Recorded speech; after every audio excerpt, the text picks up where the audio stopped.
Welcome to Reading the Green and our golf DFS show. My name is Mike, Kyle, Jordan. On Tuesday, March 14th. This is our DFS show, but Kyle, I have a feeling that we're starting to blow it out of the water and talk about a lot of stuff now, aren't we? Well, yeah, I'm still DFS focused, golf focused, but we got golf, we got beer, we got gambling, we got Draftkings, we got NFT, and we got all kinds of stuff and much more. So I'm pumped. How you guys doing tonight? Doing good. Coming in hot, zero prep, less prep than I normally do. Which means it'll be a good show. It'll be a good show. I'm not drunk, Jordan. I'm not drunk. I'm very excited. Mike. Thank you. Jordan did take the only prep you did, Jordan, was make sure you dug your Masters flag out and put that up just to start the celebration of the march towards Augusta here. Yeah. We just look ahead, right? We got the Valspar, we get the match play, we get Valero. It's like, don't care. Let's just get to Augusta. Yeah. There should just be a month warm up to Augusta. Let people go out and qualify at the course or something. Pretty much. Well, let's kick off this way. We'll talk about the players too, but NCAA tournament obviously getting kicked off tonight as we record the playing games. I'll say I dropped the ball, but I intentionally dropped the ball. I did not set up our annual NCAA 8-team draft. How are you guys bummed? Is that like the coolest? It's like the coolest pool you're in, right? Wait, you're still gonna do it, right? No, I can't do it. We usually do it on Wednesday, like the night before the tournament starts. Maybe Kyle will do it. We'll see. Let's see how many of our fellow entrants in this actually listen to the pod and call us out tomorrow saying, "Hey, where's this at?" Yeah. Nobody's Jordan, for this way. Nobody's asked for it.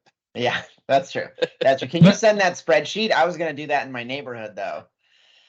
I would be sad if it dies though. Can you just find 5 guys and then include us as the if OGs? I only find only find 5 guys. Come on. All right. We like to keep our money within the neighborhood, so just exchanging hands. I know exactly what you mean. I think there's other words for that. What are those? I don't know. Kyle? I was leaving that one up to you. I'm kind of sidetracked over here. There's other things for me to be looking at right now. Well, I think we'll get to that. First of all, so anything you guys want to? So we got my team's in the tournament. My Virginia Cavaliers, the Wahoos, are in the tournament. Kyle, Iowa made the tournament. Should I be surprised? They're like a 9 seed. No, they're an 8 seed. No, they kind of they dropped with the last 2 losses that otherwise it probably would have been a little better. They were trending more like that 7 range, but weren't they a top 5 team at one point this year? No, that was last year. This year was supposed to be down. They kind of surprised a little bit early and then stumbled January for a little bit and then played well and then stumbled to the finish. How about that? Are the Gophers in the NCAA tournament? I think the men's team is playing in the women's NIT. I don't. They might not have gotten an invite, but so I'm not sure. Hey, they got it. They had a big Big Ten tournament dub. Yeah, their third Big Ten win of the season. The 14-11 game. Yeah, I will say one of the 3 teams that they beat was Ohio State, though. Okay. All right, fair enough. Jordan, let me ask you this question next on the agenda. And we do not have to spend a lot of time on this. Are you bummed that in 3 years you won't be able to play the same ball that the pros play when you go out and play golf? You won't have that connection because their equipment is going to start getting rolled back. Is this bother you? Oh, I didn't even know that was a thing. Is that official? Kyle? It was just announced today that the USGA and the RNA is recommending they do that. The PGA Tour has said they are going to talk to their members and look at the data, so they haven't supported it yet, as have the other governing bodies. So not set yet, and we could have this weird thing go on where you have different balls and play at majors than you do on the regular tour. They can't do that. You I can't wouldn't think if the so. ball reacts differently and you're used to it in 90% of the tournaments. And like, oh, go play with this other one that you actually hit 20 yards shorter and it spins a lot less. They'll never do that. Yeah, and there's been a lot of the voices out there in the Twitterverse that have been pretty outspoken against it as well. Even like Brandel Chambly and Charlie Hoffman came out pretty aggressive against it. So yeah, I don't know. I'd be surprised. I'm fine if they do it for all the tournaments, it's fine, right? But you can't do it just for some of them. A lot of the criticism even goes back to just the pressure that it puts on the manufacturers. Like they now have to just like build different. Yeah, Jordan didn't care. Yeah, But Titleist doesn't make enough money selling an $800 driver and $60 golf balls. But those will just turn into $850 drivers and $70 dozen golf balls because they Pass on to the consumer. Yeah, because the tour ain't paying for it. But that's where it's going to go anyway, right? That every year shit just costs a little more, so it's going to cost a little more next year, right? You got Mill River. You got Mill River at the country club. These prices don't mean anything to you. Yeah. That Stealth 2 I just bought was super cheap. all the guys on tour are taking it out of their bags. That's got to not Scotty Scheffler. Just got his W. Just got his W with it. All right. Well, I'm going to introduce a topic here. I'm going to give Kyle a little bit of airtime because, as we said in the pre-pod, Jordan, we in deep. Not that deep. We're like in like the 3-foot end. We're not swimming in like the high dive 12-foot end of the pool, but yeah, we're still in the kiddie pool, but we're all the way in the kiddie pool. We're all the way in the kiddie pool, and we put our chins in the water. But this Reignmakers stuff with DraftKings, and I've talked to Kyle a little bit about just elsewhere in the world where I see this as part of my day job and some of the research I've done, but why this is just so much fun to be a part of from a fantasy gaming standpoint, bringing in the idea of market dynamics and buying and selling assets, and then DFS putting together a lineup of players and trying to model performance. Like, it's a really cool combination. And he and I have laid out a little capital to accumulate some cards here, and we'll see what happens over the next few weeks. Kyle, thoughts on your plunge? Yeah, who'd you buy? Who'd you buy, Kyle? It's gonna take us half an hour to go through who we bought if we had to read them all. Yeah, we'll say that we'll say the highlights for the pod and hit the rest later. In full disclaimer, I am not in any other NFT style projects, anything else, which Mike is, Jordan is, even we've talked some about that on the pod. So this is new territory for me. But as Mike said, it's the market dynamics piece is fun. The low barrier to entry is fun. You can do this. I think one of the contributors we follow out there, he spent $25 roughly, Model Maniac on Twitter, to create two lineups he's going to use the rest of the season. That's all he plans on doing. So you can do it for almost nothing, and there's no additional entry to the contest you have to pay for. So you can make it what you want, but then there's also the market dynamic piece. I've kind of been watching some of the guys, that are getting steamed up this week that people like in DFS. All of a sudden they were going for, $3 on Monday, and you can sell them for $8, $9 right now. So if you can kind of see some of that, regardless whether you even want to put in a lineup for a contest, you could just buy and sell guys and make a couple bucks here or there and just have some fun with it from that perspective too. So there's a couple of different ways of doing it, and I think that's what I find cool.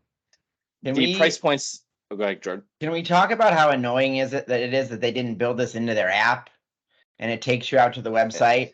And then every time you do anything on it, it just opens a new window. I looked and I had like 17 Reignmakers windows open the other day. Yeah, like, it's different. It's different in Android, just so you know. It's all integrated in the Android app. Wow.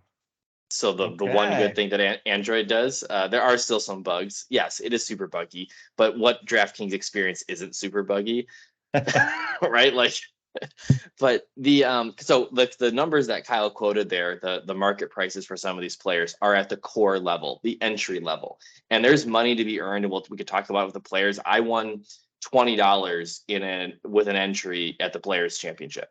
And that was a pretty good finish. It wasn't the top. You could have won a little bit more, but $20 is a nice return for a contest I didn't pay entry into. And yes, I paid money for the guys I entered. Some of them were part of my free pack as well. But I can still play those guys now in every contest the rest of the year, or I can sell some of them, back to the market. So it's just a really interesting dynamic. And I think I certainly have mispredicted most of the buying and selling that I've done so far. The one that I sold was Dylan Wu. Full disclosure, I didn't know who Dylan Wu was 2 weeks ago or last week when I got him in a pack. So I threw him out for $2 right away. And now he's going for like $7. And he's like he's spoiler, the top guy in our model so far on Tuesday night. So anyways, if you're interested in Reignmakers, we're going to probably talk about it from here on out, because Kyle and I certainly are going to have our hands on these things over like at least the next several weeks going up through the first couple of majors. But hit us up on Twitter. We want to talk about it. We want to learn. This is the learning process. There's going to be some mistakes. I've made a few of them already, but also hoping for a couple of big hits. Kyle, maybe you want to talk really quick too about like the entries, the contest entries, and like how we're seeing it's under the radar a little bit, so you can actually really maximize some of your percentages. Yeah, so far I think we're seeing the early adopter advantage, and as Mike said, and Jordan as well took a little bit more advantage of it last week, because I just played the starter contest. I didn't get into the core contest yet, but we saw payout percentages in contests of 60-70%, which are better than a double up, obviously. And even we'll see where the numbers come over the next 24 hours. But just tracking on places paid and entries right now, so approximately 36 hours out, every contest out there is still north of 60%, and there's some that look unlikely that they'll get past under 90% paid. So don't get me wrong, you're not making good money or huge money. These are core contests. As Mike said, there's several levels. There's people that are paying lots of money and playing this at a very high end. Obviously, we're not those people, #not experts, but there's enough for the common folk to have some fun too. But if you hit 5 golfers 1 week, I think you could still win, $1,000, $2,000. Yeah, definitely. So it's there. It's just a exponential decrease to where you're that's almost any GPP guaranteed contest. money. That's any GPP contest. That's any GPP contest where it's it falls off so quickly. But the thing, what we're saying is, in a GPP, you're only paying out the top 10 to 20% in DFS. In Reignmakers, it might be 50, 60, 70% of players being paid until this thing picks up steam. If it even does, it might not. And that just might be the deal. You want to pay the ante, you get to participate in a, high reward contest. And to Jordan's point, there's 5 golfers, not 6. So the path to victory is one less, right? Yeah, it is captain mode. It's for everyone. You do have to pick the right. You have to pick the right captain. Correct. And here, captain, put your best fucking golfer. Yes, we learned that. Yeah. Right. I mean, I don't think I would have, even if I would have had Scotty as my captain instead of a normal play, I wouldn't have won any more money, because it was like 30, 50 more points, whatever. But I still won $7.50. There you go. With the 3 out of 5 making the cut. Last thing on that, Mike, before I have a pack to open. So the biggest contest out there for us newbies on this does have 3K up top and pays down to even $10 per 1,600 people. Right now, it's only at 2,600 entries. So, do you want to open your pack now, or you want to open it later? I want to open it, or do you want me to wait? All right. No, go ahead. Go. All right. I already bought it before, so we don't have the hiccups of last week. I'm gonna mute it so we don't have to listen to the theatrics. They make it a big deal. I was thinking maybe you should show your screen right here. We'll just have this stream live on our YouTube channel. It's on a different computer, otherwise. Okay. All right. Yeah. I'm not gonna go with the quick reveal, but first off the jump, when you open the core packs, you have a 0.5 card chance, which 1 in 6 roughly, of getting a rare card, and you get 3 cards. I did not get a rare card. What? I have 3 cores. First card is Martin Laird. Ooh, hey, he Party plays anyway. Marty. Party Marty. That could be worse. Could be worse. Cheston Hadley. I'm long-term Hey, all bullish right, on all Chesson Hadley. All right. Hatton, baby. I'll take it. Oh, you got Haddon? Yeah. Nice, that's a good poll. I'll take it. I mean, You only I was reviewing some of the. You can go see what people open. Somebody last night got a 2 rare pack, and then I sent one to you, Mike. I forget who it was. Like it was like Fitzpatrick, Homa, Hatton, or something like that. Yeah, it was like 3 studs. But I'm happy with this. I got a couple guys playing this week. Can round out my lineups, and then Hatton hopefully has some value for me. All right, high five. Good job. Good poll. Good poll. That's you got your value there. Mike. All right, Mike, you gonna do it? Nah, I will. You're right. I will. I don't need to pull a pack every pod, but maybe we can alternate. Yes, you do. Come on, Mike. Mike. Let's see where we get. I already bought Colin Morikawa today. I don't need to. I need to slow down a little bit. Only if Jordan, you're doing it too. We can all 3 do it. Every 10 minutes, one of us will open one. See, I'm not wasting money on this chance. I can go buy decent golfers for $3. I was just looking like you can get Garrick Higo for $3. Well, that is Mike's take here, but we're just doing the packs for the pod. I know. Yeah, the packs are fun. If you are doing Rainmakers, unless you want to spend thousands of dollars just opening packs and selling them back to the market, just go buy the players you want off the secondary market. That's what you should do. You'll be more successful. All right. What are your thoughts? Let's move on. Go before ahead. we Last move comment. on, though, Yeah. but so buying it, Rory McIlroy, you can buy him for $25 right now. That's a great price. So that's here's the thing. We didn't talk about this. We're new to this. Everyone's new to PGA Rainmakers. We don't know where the market's going to go. Those guys were around $40, $50, $60 when this first started, and they've slowly, even the studs have slowly trickled down. Yeah. Even Scheffler's below $40 now. More supply is going to continue to come in. People are going to continue to open packs. It's going to flood the market, and it'll be easier to get your hands on players. So expect those numbers to come down. But what we're seeing, though, is we're seeing these swells with each event, with the players that are favored in each event, right? Guys like Wyndham Clark, Adam Hadwin, Justin Suh, they are trading at the same price as guys like Colin Morikawa and Tyrrell Hatton and Will Zalatoris, guys that aren't playing this week, but are absolutely going to be playing next week in the match play. So part of this is figuring out who's going to be in the events 2 to 3 weeks from now, and trying to buy low because you're going to overpay for Wyndham Clark a day before the Valspar because he's one of the favorite golfers. And that's why it's tough. So with someone like Rory, it's like $24. I guarantee right before the Masters, Rory will absolutely be back up 40, 50, $60. But you also aren't going to get to play Rory. You're going to buy him for $24 now, and you're not going to play him at all. So is that worth your money? So it's just, that's where it gets a little tough. He'll play in the match play next week, I suppose. But anyways, it'll be interesting. And with more McIlroys will be out there as more people open packs. Yeah. Right. Yeah, and we hit on this earlier too, and this is where, I don't know if you had nothing else to do all day, but really look at this. You could Rory went for $32 at 12.20 today. And if you can just identify that weakness in the market, every now and then someone gets thrown up for way too low, you could buy it, turn around, resell it. I see that happening all the time. Day trading. These people probably have bots that do this for them. That's exactly what I said to Kyle. So when Kyle said if you didn't have much going on and you could just watch this, and then he just gave us the timestamps of all these things happening, sounds like he didn't have much going on today. Yeah. No, you can just scroll down and see it. I'm just looking at it. It's 12:16 eating a turkey sandwich anyway. All right, let's do this. Let's move on. Let's quickly talk about the players because I have a good bit. First of all, I want to talk about beer. I came here. I'm in Florida, visiting my in-laws. My kids are all finally asleep. Daylight savings and then a Central to East Coast travel day, 2 days in a row, is just brutal. So they went to sleep at about 10 o'clock tonight. I am drinking Pints in Paradise Hazify hazy IPA. My father-in-law, not a beer connoisseur, but he does an excellent job of finding good beer for me when I'm going to be here. He always fills it up with good IPAs, and I really appreciate that.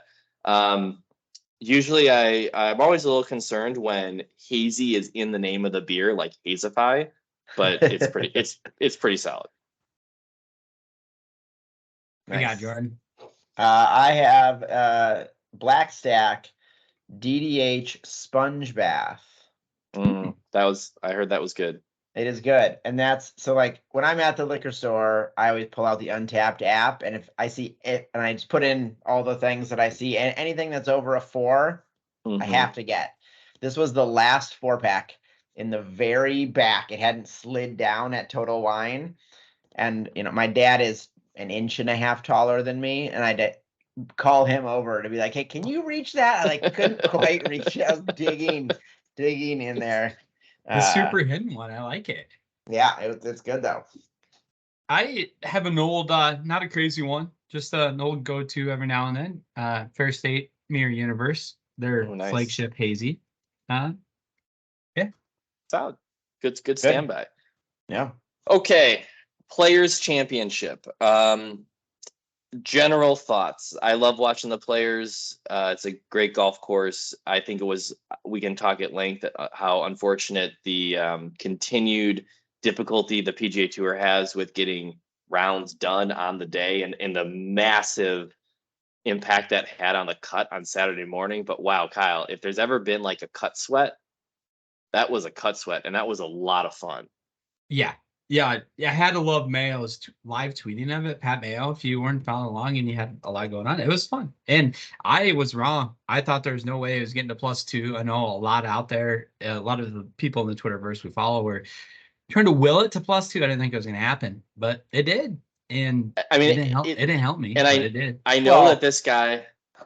That's Go ahead, the Jordan. thing. Like, it helps everyone else just as much as it helps everyone. Like, so it does. When Twitter's talking, when Twitter is collectively willing it to +2, you know that it's helping everybody, and that's not going to make your lineups. I mean, I had plenty of good lineups that didn't do very well.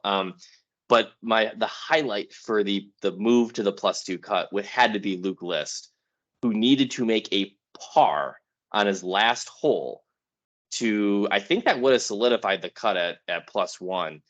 And he hits an 80-yard wedge from the fairway short on 9, which is his last hole of the day. And the pin is cut front above a bunker. And so he's got this pretty tight chip with not a lot of green to work with, and he has to get it up and down. First of all, I don't know how he hit that 80-yard wedge 10 yards short of the green. But he blades it 10 yards over the green, like straight up bladed it. And he then hit that chip to about 20 feet and ended up missing that putt and made double. That's those times when I'm like making breakfast for the kids and I'm watching this live and I'm like laughing and cheering. And my wife is just like, I can't explain it, And if I do explain it, she's gonna be like, what are you doing? Yeah, it takes way too long. That Luke List experience in a nutshell right there, though. It really is like Luke List just being Luke List. I also want to share. So I'll give like roundtable though. Thoughts on the Players generally? Did you have a nice time watching it? Are you happy for Scotty? Yeah, I enjoyed it. Obviously, wish it was a little closer on Sunday, but people kept popping up there and fading back.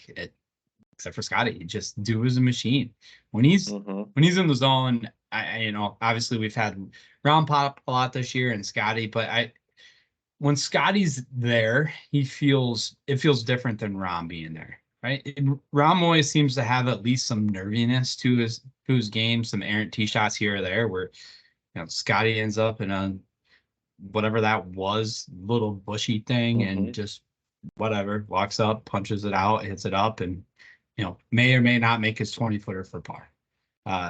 It's kind of boring to watch, but I appreciate good golf.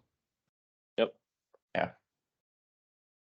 Well, other good performances this week at the Players in the RTG Listener League. Spicy won.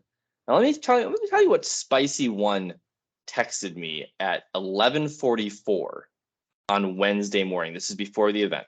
And I hadn't talked to Spicy One in a couple weeks or so. He texted me. My predictions for the Player this week. Number 1, I'm going to enter a lineup with all guys whose last name starts with H. I don't know why. That's just what he told me.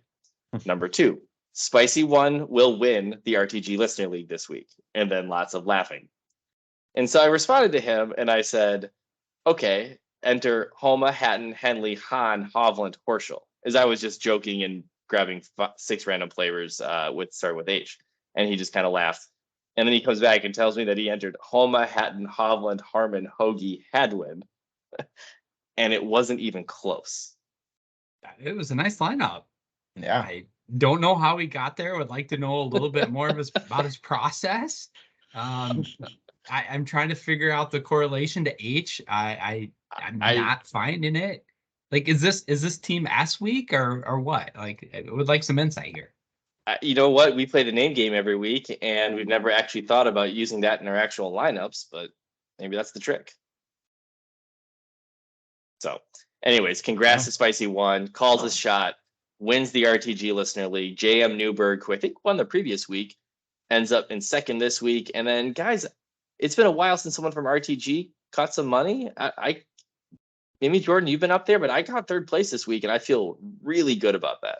You know what we should talk about, Mike? When the notorious one, there's one of us three, I'm not going to call out anybody, that likes to tilt pretty early in the week, typically on Thursday at about 8 o'clock in the morning. Yeah. And then again at 10 o'clock, and then again at 1 o'clock, and then Friday morning, and then Friday midday. Yeah, who is that, Kyle? I don't know. I don't know who that is, but they might have texted me on Sunday morning, 6 for 6. I'm not even going to cash in the RTG league. And what do you know? I needed some magic, and I did. It took a train wreck, I think, on Sunday from a few players, but Taylor Montgomery. I'm happy. I liked your chances the whole way, but Taylor Montgomery on 17 double water sealed it for you. With a homemade swing like that, there's that guy at Island Greens. He just can't seem to find the surface. The Island Green got pretty treacherous for a while there on Sunday. There was, I think, 7 of 10 tee shots went in the water. Yeah. Did you see the video of the caddy challenge? In one of the practice rounds, every pro puts in $50 or $100, and then all the caddies hit. Yeah. A couple of them like fell over swinging. There were somebody hit the tree.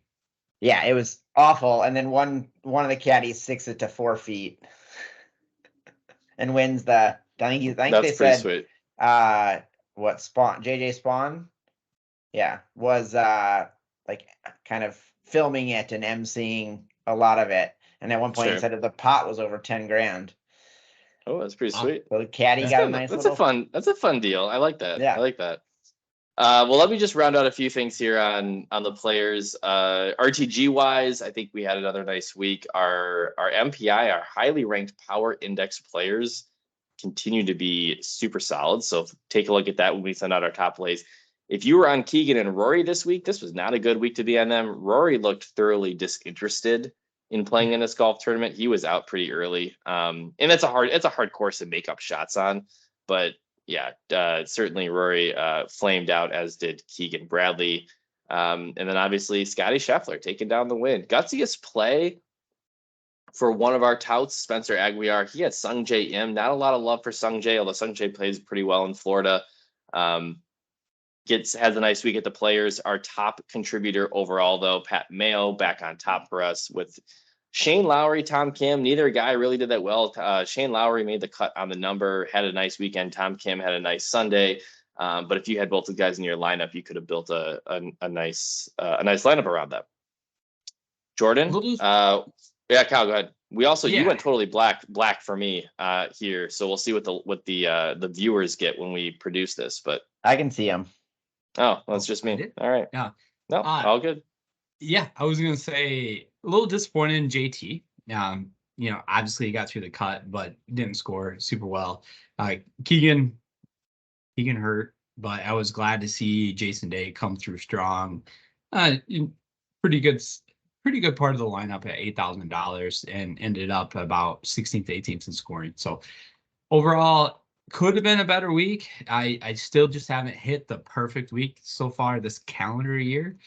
But I'm due. That's what I'll say. I'm due. We're a third of the way through the calendar year here, almost, Kyle. What kind of math you using over there? The golf calendar year. We're done in September, right? I like the fall swing. A big fall swing guy, right?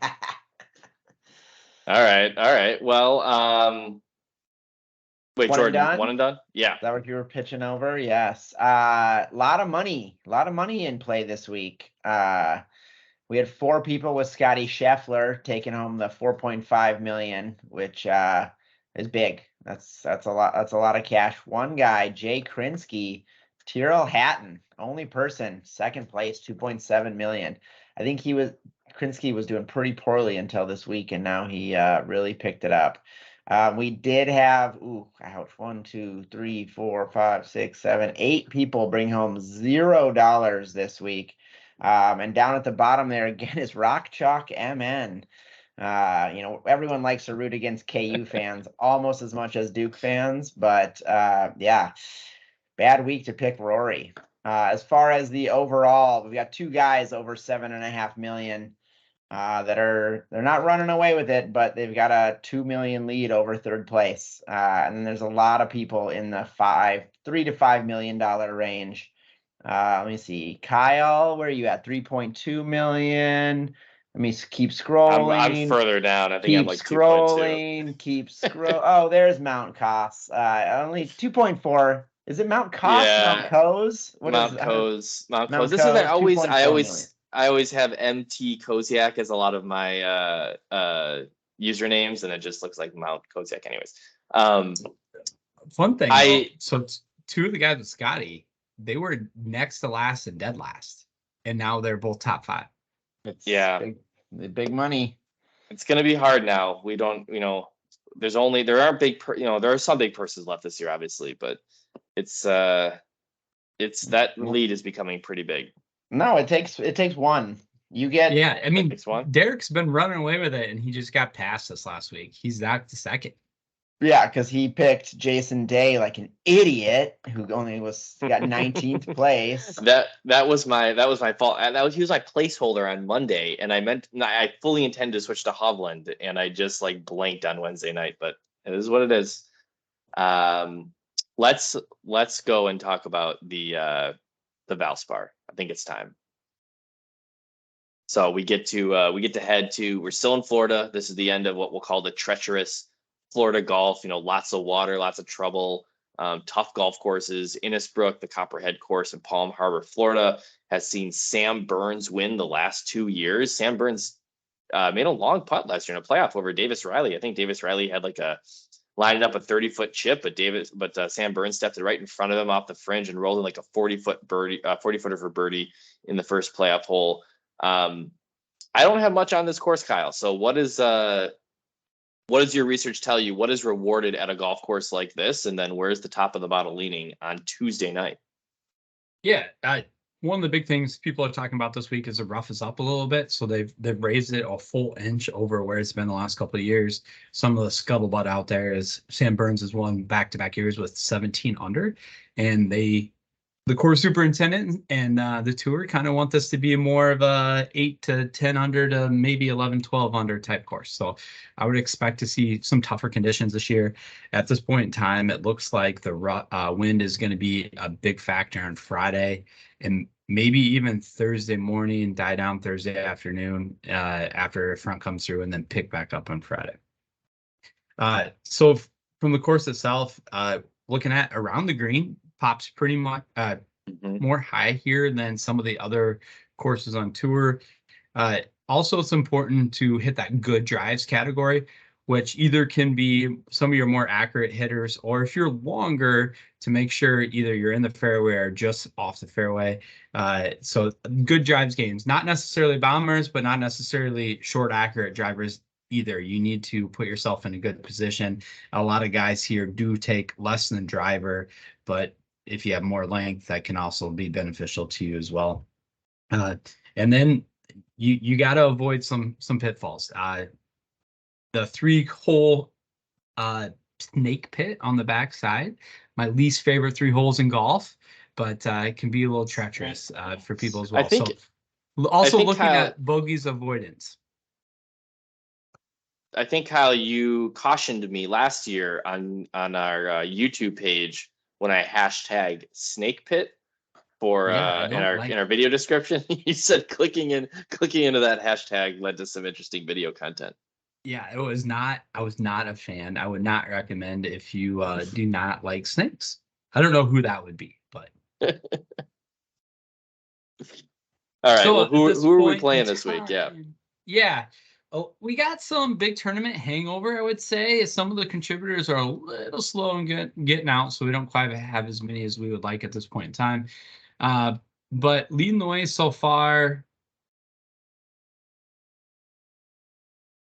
Sorry, we just somebody just disappeared. I don't know where Oh my next God. went. We got Yeah. all kinds of technical issues right now, don't we? Yeah, Dylan I'm Wu, here. I'm here. Dylan Wu, Can you hear Justin me? Sue, and Wyndham Clark Okay. are all at over 41% mention share. But somehow Dylan Wu just lost a mention. That's what confused me here, team. Oh, I see. I got it. No, I think it's good on my end. So Adam Hadwin, he comes in next at 35%. So the good thing is what we're seeing so far, and I think this is going to be a theme of the week, is people are a little hesitant on the 10K guys. So over 10K, you have Justin Thomas, you have Sam Burns, as we talked about, back-to-back winner, you Jordan Spieth, and then you have Matt Fitzpatrick, which all have had some warts to their game recently. So that's why you see a lot of the contributors going to some of the more value plays. Dylan Wu at 6,800, Sue at 89, Wyndham Clark at 88, and Adam Hadwin at 92, who's also a past winner here as well. Mike, what do you think as far as plays? Okay, Jordan. We're talking about the snake pit. I wanted to. Well, for our podcast listeners, It's off, Kyle. You wouldn't have seen Jordan change his background to snakes. That would have been fitting. Jordan, had you known that we were playing this tournament this year, you might have started with that. But I'm happy. I'm happy how quickly. Yeah, exactly. Kyle, where do I start this week? I am struggling a little bit. I don't really love anybody at the top of the board, and I think there's going to be a lot of chalk across. Dylan Wu at 6,800, a ton of value there. I think there's going to be a lot of chalk there. Justin Suh's been playing great. Wyndham Clark's been playing great. Adam Hadwin has great course history. So it's like all four of those guys. I probably got to pick one. And maybe for me, that's Wyndham Clark. I feel like his form has just been escalating, and he's going to be ready to pop for a top 5 or even a W sometime soon.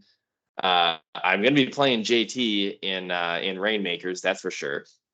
JT has really good course history here. I'm not sure he's finished outside of the top 13 or so in the last handful of years. And so 10-9 actually feels like a little bit of a discount for how much better he is in the rest of the field here. So I probably will bring some JT in, and he's charting out pretty high in our model at the moment anyways, 84 on our power index. And maybe I'm looking for one other play that I can go after. If I follow our power index, I might go look at Gary Woodland. I mean, Gary Woodland's been an awful putter lately, but right now our top player in our power index, and I'm trusting that metric because the above average performance on our player pool has been so strong in that cohort. So I might lean Gary Woodland as a third play there. 8,600 feels a little steep, but probably my third play. I like Woodland, especially from maybe a GPP standpoint or a single injury standpoint, just because of that putter's been a little wonky, but he's shown the ability to spike putt, having spike putting weeks in the past, and it has won here in the past as well. So I definitely think there's a path to the top of the leaderboard for him. I am going to be playing some Justin Sue. I like his all-around game. Sue. You've always struggled with those Asian names, Kyle. I did it last. No, it depends which content contributor you listen to. They do say it both ways. So I'm even not sure which way to say it. On the broadcasts, they say Sa. Okay. Yeah. So anyway, Justin S. I'm going to go there. Yeah, great form going in. I liked his game last week. So in a field like this, even 8,900 is a little steep, but I'm gonna have no exposure. Adam Hadwin's gonna be a big part of my cash lineups. 9,200. Again, like we talked about, has the form here as well. And then if going a little bit further down, Steven Jaeger is coming in at 78. I think he's someone that's going to garner some interest as well. If it makes like his Rainmakers price keeps coming up. That's a good sign. He does have some love out there, but he missed the cut at Phoenix. But otherwise, you have to go back since the Houston Open in November, 9th, 46th, 28th, 36th, 53rd, 40th, 14th, 44th. So some consistency there that I think can provide some value. And then if you're looking for more of a bomb play, someone I would be curious to sprinkle in a little bit this week is Victor Perez. He plays a lot on the DP World Tour, hasn't played stateside in a long time. So depending on where people are looking at for their data and information, they might not have exposure to him, but has been on pretty good form overseas. So someone to look at down board at 78. Good call. Good call on Victor Perez. Yeah, inside scoop there that he's been playing great outside of the PGA Tour. And so probably will go under the radar this week. Jordan, anything to add on key plays this week?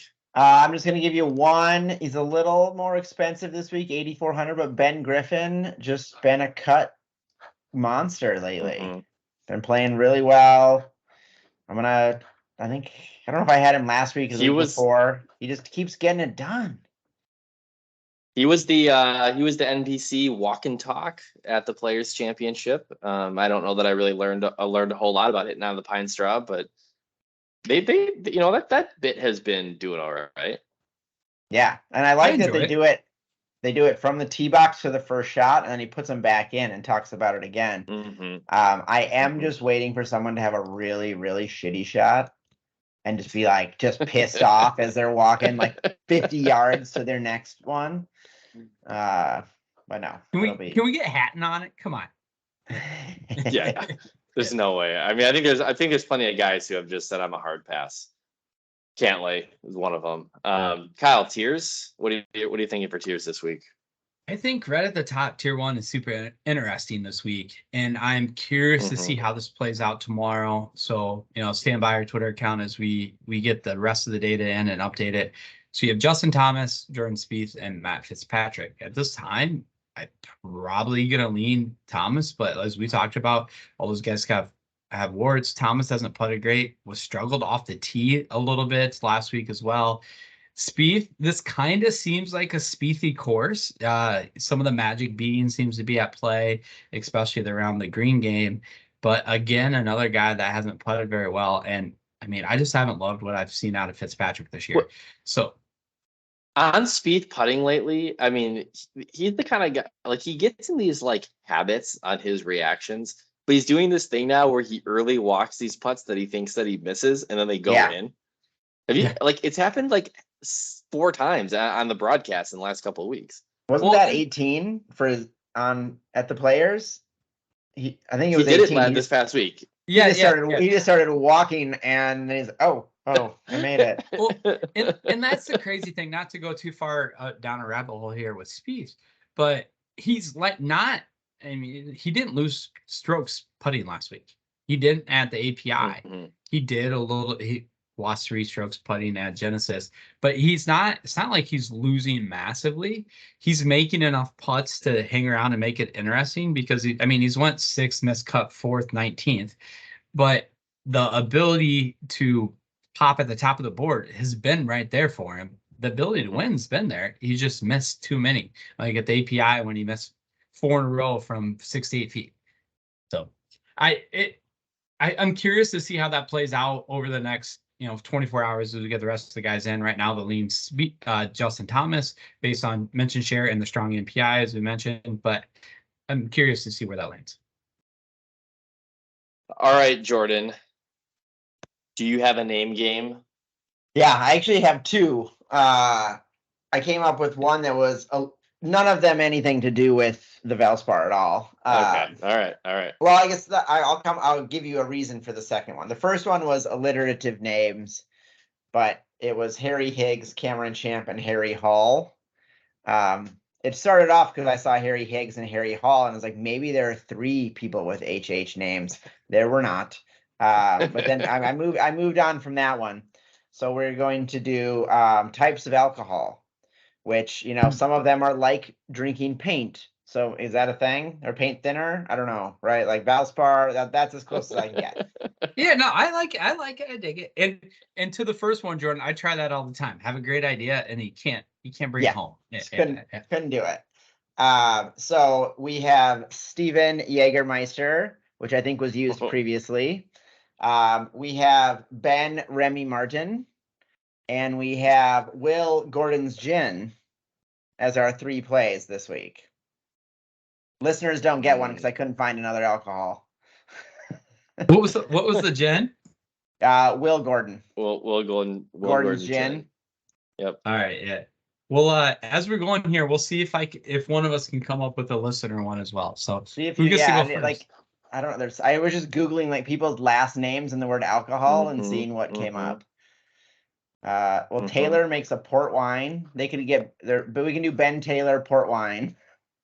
I like Ben. Ben Taylor probably fits in here. We'll Nick. We'll put him in. Oh, there's 2 Taylors though. Do you want Ben or do you want Nick? Go ahead, Kyle. Yeah, go ahead. Oh, they're both 7,200. So let's do Ben. Oh, okay, sounds good. Are both within reason. Okay. Steven Yeager, right. Ben Martin, Will Gordon, and Ben Taylor. So last week I took down the win with my ska punk band that was performing. It was JT Poston, David Lingmerth, and Matthias Schwab, the Worm Burners. They were performing in Jacksonville. Scored a whopping 170 points. So I can't believe Jordan, I let you win with JTP, man. I know. And he actually was the one that missed the cut. There's the other 2 guys that had nice weeks. But Jordan came in last partly because he had Max McGreevy, who went 69-89 at the Players Championship. We don't have to break that down, but a professional did shoot an 89 after following up after a 69. So that's unbelievably bad. it's incredible. Incredible. When we get done picking these, we'll go through his scorecard. Sure. But so to play this back though, Jordan, you came in last. I'll give you first pick this week. Who do you want out of your alcohol quartet here? Ooh. Googling quick who these people are. Oh wait, you talked about Steven Yeager, so I'm gonna take him. And because I haven't drank Jagermeister since August of 2005. I like that you know exactly when it was. Yes. Yeah. Sounded like it was his freshman year of college. I wish I was that young. I was already 21. I was the one that bought the 175 of Yag. That all we did was Jagerbombs all night. A friend peed his pants while sleeping in a wheelbarrow in my parents' backyard after they had moved out of the house, because that's when we had moved all day. I had the party there with like 20 people, a completely empty house, and my parents found me the next morning with my pants off on top of my legs as a blanket. I think I've heard of this party before. Sounds epic. That's a great story. I tried not to talk. I didn't want to talk over that because I just wanted to ISO that for the intro. When. All right, Kyle, go ahead. Ben Martin, Will Gordon, Ben Taylor. I like the Jagerbombs pick. That probably would have been my first one. But I am going to our late edition there. Well, first off, I'm surprised you didn't figure out a way to inject Tanoi Goya in here. I tried hard. Yeah. I tried. I thought of like names that could be STDs, and he was one of them. But then did you look up his real Mullinax? Mullinax would have been the other one, and I couldn't quite find a third one. So his first name is actually Carlos. Carlos Estanisolo Goya, and then he goes by Tano. So anyway, fun fact. I'm gonna go Ben Taylor, port wine. I've been to Porto, Portugal, so I enjoyed some port. Let's go. I like Ben Martin this week as a DFS play, so I'm going to throw my name in there, and that gives the listeners Will Gordon. All right, Kyle, give us the brief betting card outlook as we wrap up the show. I don't know if you guys want to tail me at this point. I have not hit anything from a first round leader standpoint or an outright standpoint since Homa at Farmers. Missed Colin at first round leader last week by a stroke to some scrub, and he's I'm never gonna say his name again because it bothers me. But anyway, Davis Riley, Justin Steven Yeager, Brendan Wu, and I needed one more, so I went Keegan Bradley just because I think he looked good on Thursday and just got off course a little bit on Friday. I think the good game's still there and he could pop this week. So, all right, good stuff. Well, I mean, I look forward to catching a little golf this weekend. Obviously, I'm in Florida, be chasing the kids around quite a bit. And obviously it's easy to look ahead to the match play and get past the Valspar here. But it'd be nice to get a little action. And Kyle, I'm super pumped about Reignmakers. It's going to be a fun weekend. I hope we win something. If we get shut out, which I don't think is possible at this point. If we get shut out, it's going to be a fire sale on Monday. Jordan, I can guarantee that. Long haul. Yeah, it's a long play. We're giving ourselves a timeline here for the first third of the season to see what we can do. So we'll see what happens. So with that, we will leave you there. You can find our content new on Wednesday mornings on our YouTube channel, Reading the Green, any major podcast platform. Follow us all week on Twitter at RTG Podcast DFS, and we'll be back in a week to talk about the Valspar results and then preview the match play, Kraus, Fujikana. Not sure yet. See ya.